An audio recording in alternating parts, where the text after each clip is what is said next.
Hey, welcome back with Larry Wood. I just want to share a little something with you. This is my younger son, Andrew Wood, and he received a proclamation from the city we were living in at the time as a future leader. And again, we want to see our country available for all the younger people to be future leaders. And that brings me to this point. Here's a book I received as a gift, archaeological, God, get it right, need a cup of coffee. Study of the Bible. Science and the Bible don't conflict. You know, science tells us, or should be able to tell us, what we're looking at and project where we need to go. Like when we were going to go to the moon and we were falling flat on our faces until we introduced physics. So the mathematicians brought in the physics, and then bam, it was success. Part of our daily living is the physical as well as the mental as well as the spiritual.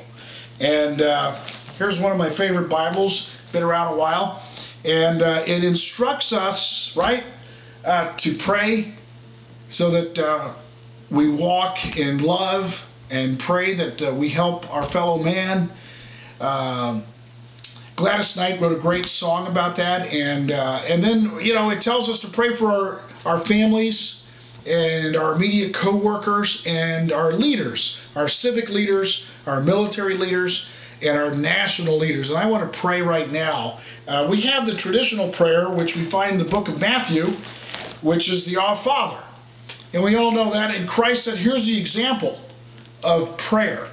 And he gives us the prayer of the Our Father who art in heaven. And he also instructs us to pray from the heart. And that's what I'd like to do. I'd like to set that example for you, because I do believe in praying for our President Obama and his wonderful family and the leaders that surround him and the other leaders, and for the peace of Israel. So let's pray right now.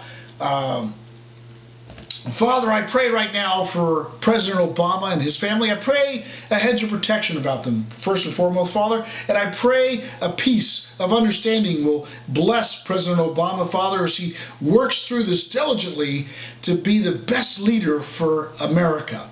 And Lord, I just pray a blessing to all those who surround him, and a knowledge of insight of how this is really going to work and pan out, and so that no one is left behind and everyone is blessed. And Lord, and Father, I pray right now that the Spirit of God would just speak to our President Obama.